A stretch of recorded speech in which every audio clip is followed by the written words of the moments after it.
हाँ देखो, ये पानी है, किसी बर्तन में पानी है और एक सिलेंडर इसमें डाल दिया, तो ये सिलेंडर आधा तो डूबा हुआ है, आधा बाहर है।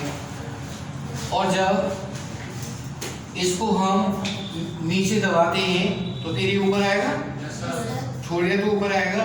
और ये इस तरह से अगर हमने इसे नीचे दबा दिया तो ये ऐसे करता रहेगा। और यही क्या है, ऑसिलेशन। अगर जैसे हमने देखा पेंडुलम है, तो पेंडुलम तो हॉरिजॉन्टल मोशन कर रहा है, ये ऊपर नीचे कर रहा है और बार बार अपनी मोशन को रिपीट कर रहा है, इसलिए ऑसिलेटरी मोशन। अब ये वन ऑसिलेशन, यहाँ से नीचे गया, यहाँ आया, ऊपर गया, यहाँ आया, वन ऑसिलेशन कंप्लीट हो गया। वन ऑसिलेशन करने में से कितना टाइम लगा, टाइम पीरियड कहते हैं।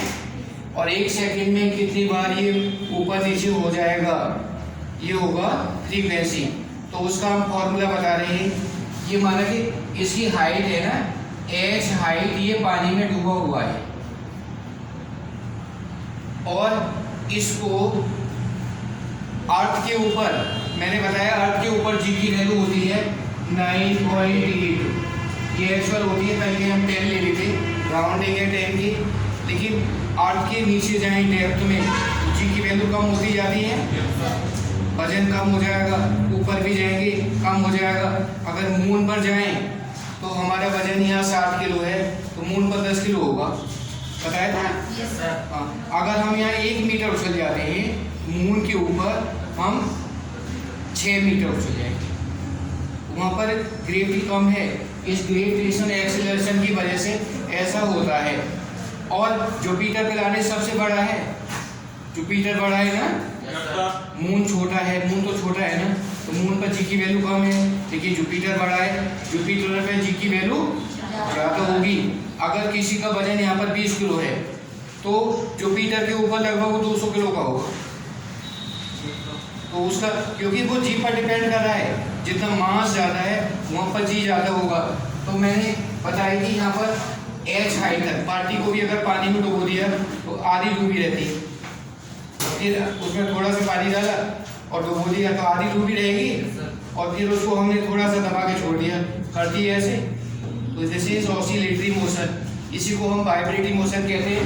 और इसका टाइम पीरियड जो होगा t इक्वल टू होगा 2 pi root h upon g।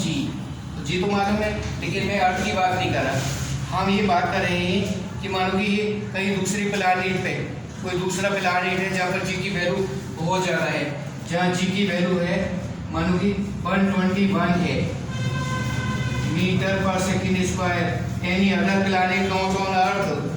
तो टाइम पीरियड 2 × 22/7, हाइट है इसकी 0.49 मीटर, 0.49 मीटर h है, हाइट 0.49 मीटर है हाइट। तो यहाँ पर टाइम पीरियड कितना होगा, 0.49 अपॉन 121,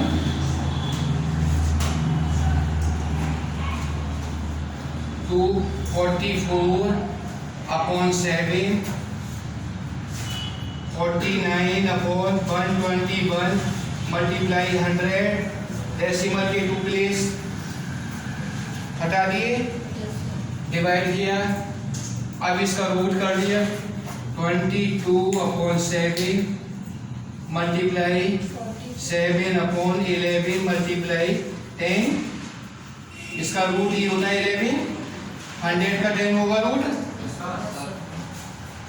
11 से डिवाइड किया, 11 2, और 7 से 7 कट गया, 2/11, 2/10 इक्वल टू 0.5 सेकेंड। और इसकी frequency f equal to 1/t 1/0.5 equal to 10/2, 10/5 equal to 2 hertz, 2 hertz होगी इसकी फ्रीक्वेंसी, 2 हर्ट्ज होगी। अब से फ्रीक्वेंसी की यूनिट क्या है,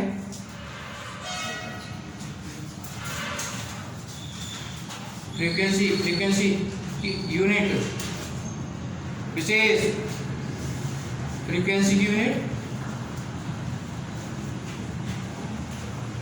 semi hertz frequency hertz. Frequency जो मेजर होती है, मैंने उस दिन भी बताया था 20 से लेकर के 20,000 हर्ट्ज तक की हम साउंड सुन सकते हैं।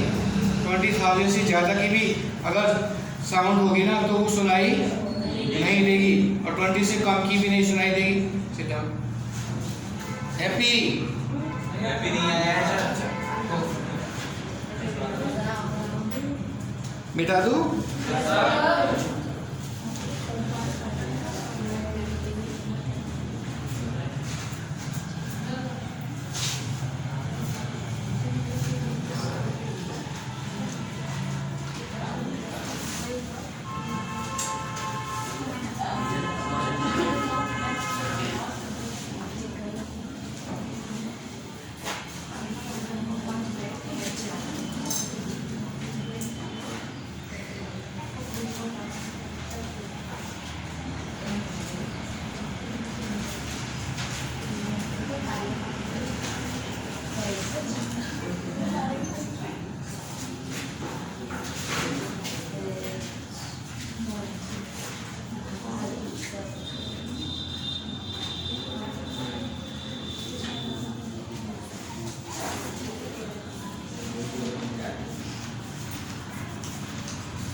बता लिया सबने?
आवाज नहीं है किसी की?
ये 4 सर्किट डायग्राम है, इनमें रेजिस्टेंस लगे हुए हैं, बैटरी है, 12 वोल्ट की बैटरी है, चारों में ही चारों डायग्राम ये, और इसमें 2 एम्पियर का करंट अमीटर मैंने लगाया है, सीरीज में अमीटर को लगा दिया और वोल्ट मीटर को हमने पैरेलल में लगा दिया। ये सर्किट डायग्राम में वोल्ट मीटर हमेशा पैरेलल में लगता है, अमीटर ये सीरीज में लगता है। तो ये सर्किट डायग्राम पूरा चारों में दिखाया है। बैटरी सभी में 12 वोल्ट की बैटरी है और करंट 2 एम्पियर का फ्लो सभी सर्किट में हो रहा है। तो इसमें देखना है कौन सी बैटरी सही होगी और कौन सी बैटरी खराब होगी।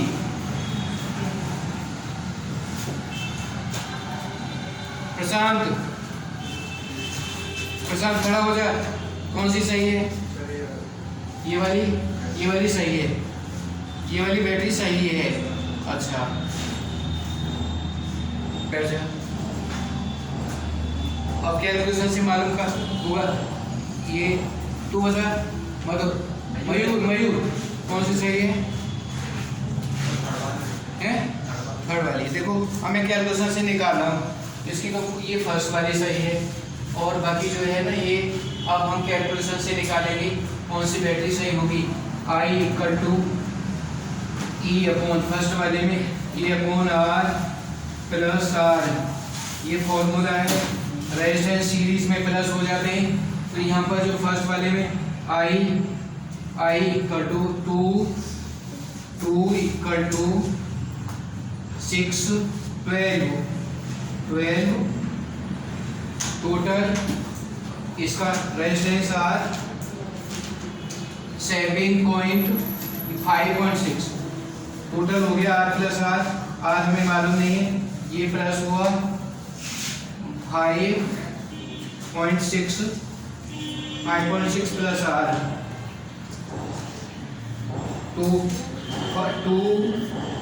5.6 plus R equal to 12 divide हुआ 6 times R equal to 6 minus 5.6 equal to 0.4 resistance. इसका रेजिस्टेंस आ गया इंटरनल रेजिस्टेंस 0.4 ओम, ठीक है 0.4 ओम। किसी की आवाज नहीं आया बिल्कुल भी। फर्स्ट वाली का रेजिस्टेंस 0.4 ओम आया।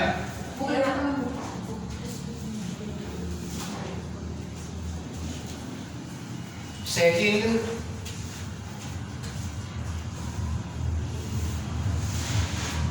I2 equal to 12 upon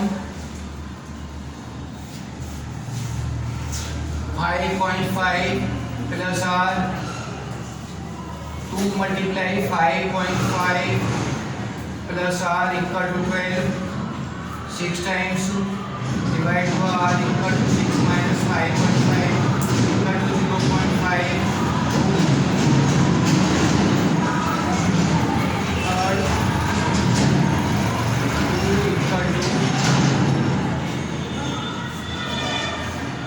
5.4 plus R 5.4 plus R equal to 12 R equal to 6 minus 5.4 equal to 0.6 ohm volt में I equal to V upon 12 upon 5.3 plus R 2 equal to 5.3 plus R equal to 12 6 times का था। R की value हो गई 0.7। तो सबसे come first वाली battery है ना, इसका रेजिस्टेंस सबसे कम आ रहा है, 0.4 ओम आ रहा है। फर्स्ट वाली बैटरी सबसे अच्छी होगी। मयूर तेरे तो कम आ रहा था। फर्स्ट वाली ये वाली बैटरी, इसकी रेजिस्टेंस, जिसका इंटरनल रेजिस्टेंस सबसे ज़्यादा होगा वही बैटरी सबसे अच्छी होगी, और बाकी सभी घटिया होगी। तो देखने में, ऊपर से देखने में पोटेंशियल डिफरेंस दोनों का सेम है, वोल्टेज सेम है, लेकिन जिसका करंट, इंटरनल करंट जिसका कम होगा ना वो बैटरी सबसे अच्छी होगी, और जिसका इंटरनल रेजिस्टेंस सबसे ज़्यादा होगा वो घटिया बैटरी होगी, और उसकी बैकअप भी बहुत कम होगा। मिटा दूँ? यही समझ में आया? डेसिमल वाले सम देखो, डेसिमल वाले सम सभी को करने हैं, मैं समझा दे रहा हूँ एक।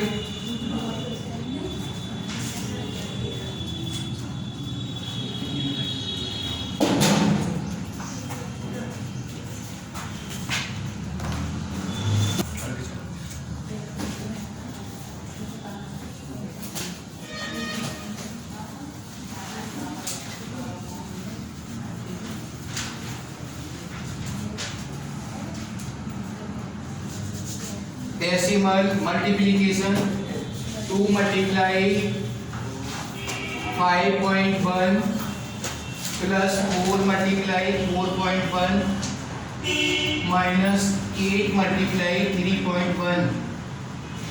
2 बन जा 2, 2 5 जा 10, डेसिमल 1 प्लेस, 4 बन जा 4, 4 4 जा 16, डेसिमल 1 प्लेस, 8 बन जा 8, 8 here 24, 1 प्लेस डेसिमल, प्लस वाली ऐड की 6 और 6 2 26.6 माइनस 24.8, सब्ट्रैक्ट किया, 16 में से 8 माइनस किया 8, और यहाँ पर 5 में से 4 माइनस किया 1.8 आ जाएगा। ये वाले सभी डेसिमल वाले कर लोगे। डेसिमल 4th क्लास से शुरू हो जाता है और लास्ट सभी में होता है। 6th क्लास में भी डेसिमल है, चैप्टर है, 7th में भी है, सभी क्लासों में डेसिमल की कैलकुलेशन को बहुत ध्यान से करना। ये बहुत सिंपल से क्वेश्चन है, उतार लो सभी।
देखो किसी कंपाउंड के अंदर कार्बन 85% है और हाइड्रोजन 15% है, तो बताओ कि उसका एम्पिरिकल फॉर्मूला क्या होगा। और उसका मॉलिक्यूलर मास 70 दिया है, तो बताओ कि उसका मॉलिक्यूलर फॉर्मूला क्या होगा और उसका नाम भी क्या होगा। उस कंपाउंड का नाम बता रहे हैं, उस नाम क्या होगा। ये केमिस्ट्री का क्वेश्चन है, बड़े ध्यान से समझ लो। टेबल बनेगी, मैंने पहले कराए थे, तो इसका नाम भी बताना है। तो ये हम परसेंट से निकाल सकते हैं।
ये हमने टेबल बना ली।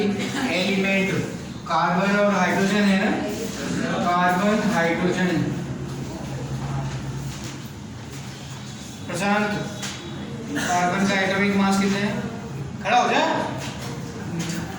कार्बन का एटॉमिक मास सिमी सर 12 होता है। 12, बिल्कुल सही है, 12 होगा। और हाइड्रोजन का 1। परसेंटेज हमने देखा 85/12। Hydrogen 1/, hydrogen is 15/1 equal to ये 15 और ये हुआ 12 का डिवाइड किया हमने 8.5 में 12 का 12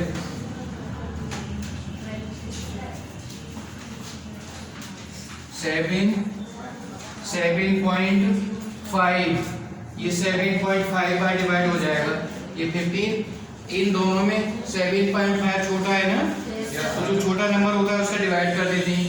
7.5/7.5, 15/7.5, 7.5, और ये इसे 1 बार का था और इसे 2 बार का था, ठीक है ना, 2 बार। तो इसका एम्पिरिकल फॉर्मूला हो जाएगा, empirical formula, empirical formula CH2, ठीक है, CH2 होगा ना, एम्पिरिकल फॉर्मूला CH2। मिटा दो इधर से।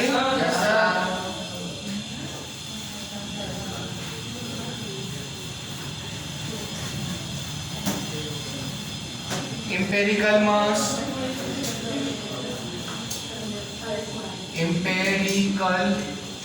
mass equal to CH2, तो C कार्बन 12, हाइड्रोजन 1 × 2, 12 + 2 14, और N हमने निकाला, N equal to 70, N 70 molecular mass था ना, N होता है मोलिकुलर मास, फॉर्मूला इसका molecular mass upon empirical mass. और एम्पिरिकल मास हमने निकाल लिया, एम्पिरिकल मास 70/14, 14 5 जा 5 बार कट गया,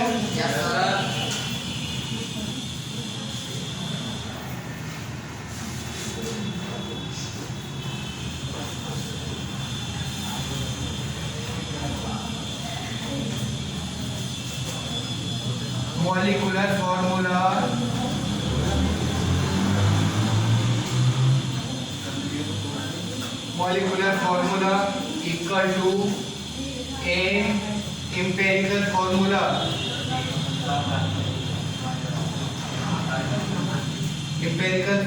equal to a n is 5 CH2 equal to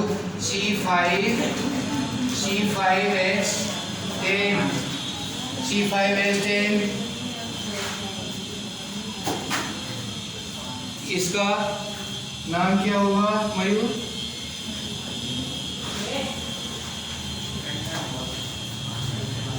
इसका नाम क्या होगा, कोई बता सकते हैं?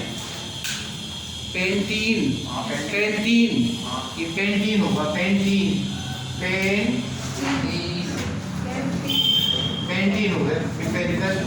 इसका नाम पेंटीन होगा। Yes sir.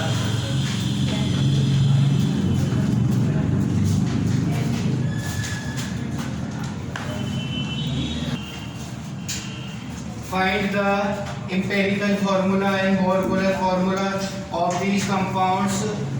Percentage of hydrogen, phosphorus, oxygen. All the compounds are given.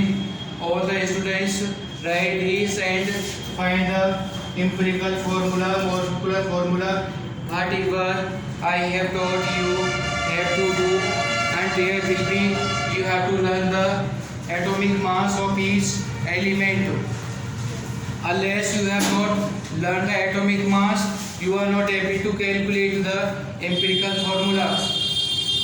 The name of the element you can give in by the counting the in the carbonic compounds. You can count the name of according to carbon atoms.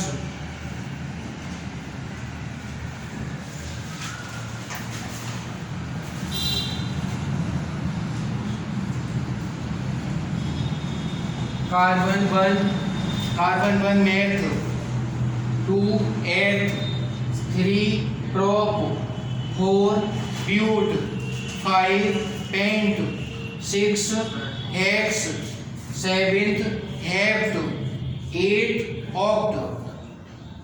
अगर हमने लिखा CH4 methane, C2H6 ethane, C3H8 propane, butane, pentane, hexane, heptane, octane.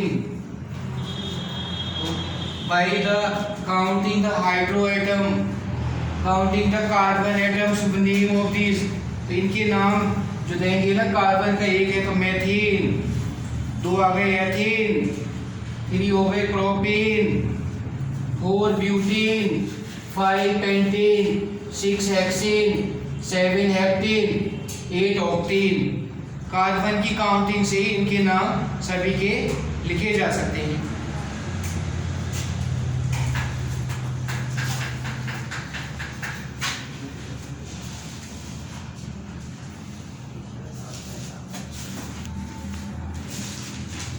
दूसरी